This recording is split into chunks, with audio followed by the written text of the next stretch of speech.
Hey, how you doing? This is Adam Post, publisher of more than 1,000 comic books and marketing expert covering Disney. Disney kills the Marvel brand. Marvel CEO Ike Perlmutter warned them, but they would not listen. Let's get into the story. Before we do, please be sure you are subscribed to the channel. Click the bell for notifications. Give me a thumbs up. I really appreciate you guys. From Variety, Disney's Marvel Cinematic Universe is no longer a bulletproof box office franchise.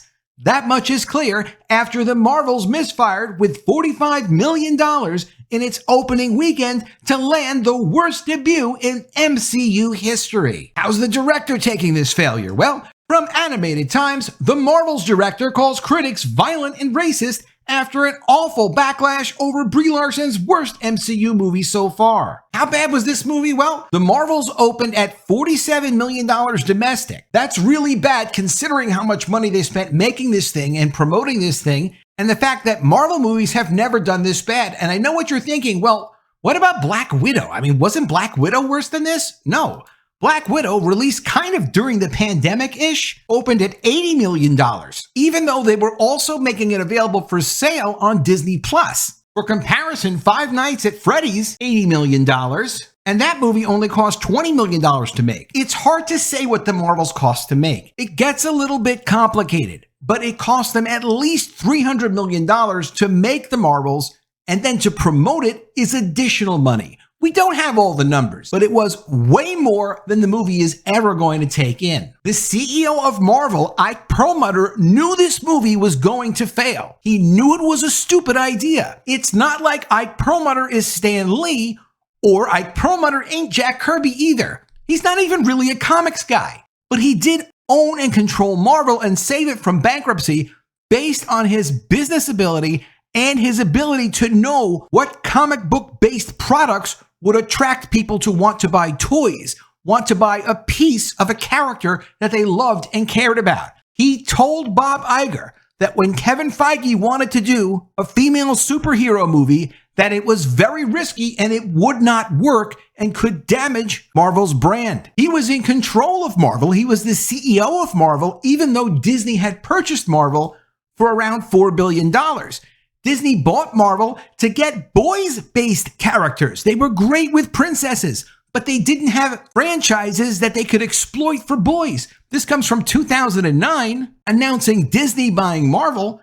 Marvel characters fill Disney's perpetual gap in boys' entertainment. Disney attracts girls in droves, and they're already a staple on the boy-centric Disney XD cable channel. This was supposed to be a boys' property. Iger said no, because Iger knew what he was doing, he thought. He said, quote, "We have a chance to make a great movie." Marvel's CEO nearly succeeded in stopping Brie Larson's Marvel debut. The original Captain Marvel film before the Marvels did okay. It did more than $1.1 billion worldwide, but that was because it was seen as part of the Avengers franchise, and it was sandwiched between two Avengers movies. From that standpoint, it didn't do nearly as well as either of the two Avengers movies, and they also used up a lot of goodwill, and they didn't fool anybody. Fans know what they like. They know when products are on brand or off brand. Captain Marvel is very off brand. Even when Captain Marvel was in the comics, it's not like people went out of their way saying they loved Captain Marvel. It was just kind of a stray part of the Marvel universe. Marvel also made it very well known they were doing it just as like a girl power thing. It was completely off-brand. And here's how Bob Iger forced Captain Marvel the first time around. Former Marvel CEO Ike Perlmutter, along with some other executives, had several doubts during that time about whether a superhero movie about a woman could actually appease the audience, despite Marvel president Kevin Feige already heartily approving to go forward with it. Talking about his feelings, Bob Iger said in his book, Ride of a Lifetime, quote, "I've been in the business long enough to have heard every old argument in the book, and I've learned that old arguments are just that, old and out of step with the world and where it should be. You can't make products for what should be, not if they are off-brand." And that is what Bob Iger forced Marvel to do. He also pulled Ike Perlmutter out of a position of authority over all of Marvel and then just stuck him with Marvel Entertainment. So the film division was no longer part of Ike Perlmutter's control. This was against what Ike Perlmutter was promised when Bob Iger acquired the company in 2009. So it only took 6 years for Iger to betray him. And it's not just, he got betrayed and it was unfair. Ike Perlmutter took like a lot of Disney stock as part of the acquisition deal. So Ike is heavily invested in Disney stock, hoping that they run the company pretty well, that he took in exchange for his Marvel stock. Iger has cost Ike Perlmutter over $1 billion personally by mismanaging Disney so far.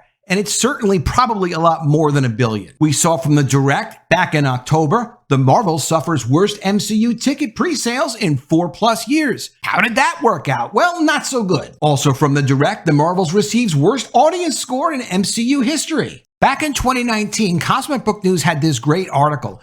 Diversity is destroying the MCU. Marvel producer confirms it's the future. The author, Matt McGloin, covered this really well and explained that diversity was coming for Marvel, and it definitely did. The problem with diversity in storytelling is they start with representation, and then they stop there, as if making a character female or a minority or this gender or that other mixed binary gender is enough to make it a good story. Because if people see themselves on screen, all of a sudden it's going to work. It's as if the Marvel brand is only the Marvel logo plus the genre of superheroes. The rest is up to the director. Just let them do whatever they want to do. For example, Nia DaCosta, the director from Variety, said this, how the Marvels got its blurred girl energy. I did have to Google what the word blurred means, and it means black nerd. She considers herself to be a black nerd.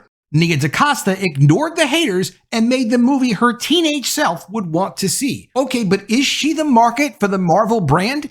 Even if this is exactly the kind of movie that Nia DaCosta, the director, would want to see, is there literally like $1 billion worth of worldwide box office to cover the cost of a roughly $300 million movie to make it a success? Is the Marvel brand really just a logo and a genre? No, it's more than that. But Disney didn't treat it like it was more than that, and that's why it's failed. From The Hollywood Reporter, box office bomb. The Marvels opens to $47 million in new low for Marvel Studios. From the New York Times, Marvel flounders at the box office with The Marvels. The Marvels cost about $300 million to make and market and arrived to $47 million in domestic sales. From Variety box office, The Marvels misfires with $47 million, lowest MCU opening weekend of all time. Disney's Marvel Cinematic Universe is no longer a bulletproof box office franchise. That much is clear after The Marvels misfired with $47 million in its opening weekend to land the worst debut in MCU history. Initial tracking was closer to $75 million to $80 million, but those projections shrank dramatically in recent weeks to $60 million to $65 million. With bad buzz and actors like Brie Larson unable to promote the film due to the SAG strike, the Marvels didn't even match those disappointing estimates. Only 2 other films in the sprawling series, The Marvels is the 33rd installment in 15 years, have opened to lower than $60 million. 2008's The Incredible Hulk with $55.4 million and 2015's Ant-Man with $57.2 million, both not adjusted for inflation. Although the MCU has been showing rare signs of wear and tear in its spandex, the franchise's other 2 big screen adventures to open this year, February's Ant-Man and the Wasp: Quantumania at $106 million, and May's Guardians of the Galaxy Volume 3 at $118 million, still managed to hit triple digits in their respective debuts. The third Ant-Man wasn't labeled a bust until the end of its box office run. The Marvels is the rare MCU movie to flop out of the gate. The Marvels also fell short of expectations at the international box office, with $63.3 million from 51 territories for a worldwide start of $110 million. Disney had hoped to generate at least $140 million globally over the weekend. And even that wouldn't have been great for a tentpole that cost roughly $220 million to produce and $100 million to promote the film to audiences across the globe. And those numbers look on the low side. Probably add at least $50 million to that. The Marvels turnout, or lack thereof, is surprising because the passionate MCU fan base has turned even less embraced installments into box office winners. Audiences flat out rejected the Marvels, so it's likely to struggle to rebound as the holiday season heats up with the Hunger Games prequel, The Ballad of Songbirds and Snakes, Disney's animated Wish, and other family-friendly films in the coming weeks. Of course, Disney completely disconnected Marvel fans from their Marvel movies, so they never paid attention to what fans really wanted. Yes, there were millions and millions and millions of people who were interested in anything that did have the Marvel logo on it, but that's because they always delivered, up until the last couple of years, on what people expected from the Marvel brand. When they decided they weren't going to deliver on the Marvel brand anymore because they had something much more important to do. As Bob Iger said here, that old arguments are just that, old and out of step with where the world is and where it should be. That was his admission that he was just going to utilize these brands any which way he wanted to push his agenda rather than deliver on what was promised. That is what a brand is. A brand is a promise. You need to get people to trust you by delivering for them, which Marvel did do under Ike Perlmutter, but when Bob Iger was in a position to change it, he decided to abuse that trust. Quote, "This is an unprecedented Marvel box office collapse," says David Gross, who runs the movie consulting firm Franchise Entertainment Research. "The strikes hurt the film's marketing, but that's not what's driving these numbers. The Marvels, directed by Nia DaCosta and co-starring Larson, Teyonah Parris, and Iman Vellani, is the sequel to 2019's billion-dollar blockbuster Captain Marvel. The follow-up film didn't come anywhere close to the heroic $153 million debut of its predecessor. However, Captain Marvel was advantageously released between two of the biggest movies of all time, 2018's Avengers Infinity War and 2019's Avengers Endgame, which made it appointment viewing for comic book fans. Appointment viewing meant you really had to go see it. At that time, Marvel could do no wrong at the box office, delivering a billion-dollar behemoth with the casual snap of Thanos' fingers.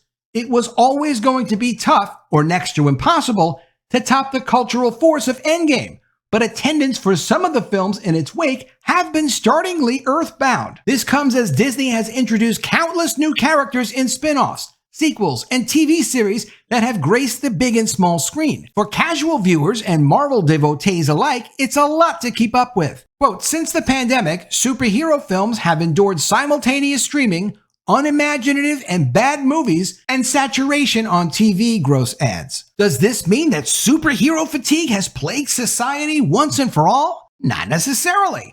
But the disastrous turnout for the Marvels could force a reckoning at Disney now that it's clear that audiences aren't willing to see any old superhero movie on the big screen. Earlier this week, the company postponed the next 4 MCU installments, Deadpool 3, Captain America Brave New World, Thunderbolts, and Blade, which gives the studio time to tinker with its strategy before Earth's mightiest heroes return to the multiplex. Quote, "Marvel has historically seen most of its films benefit from goodwill.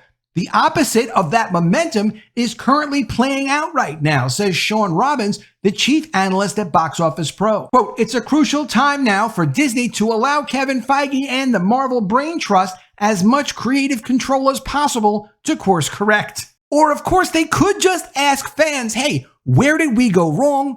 What should we do to get back on track?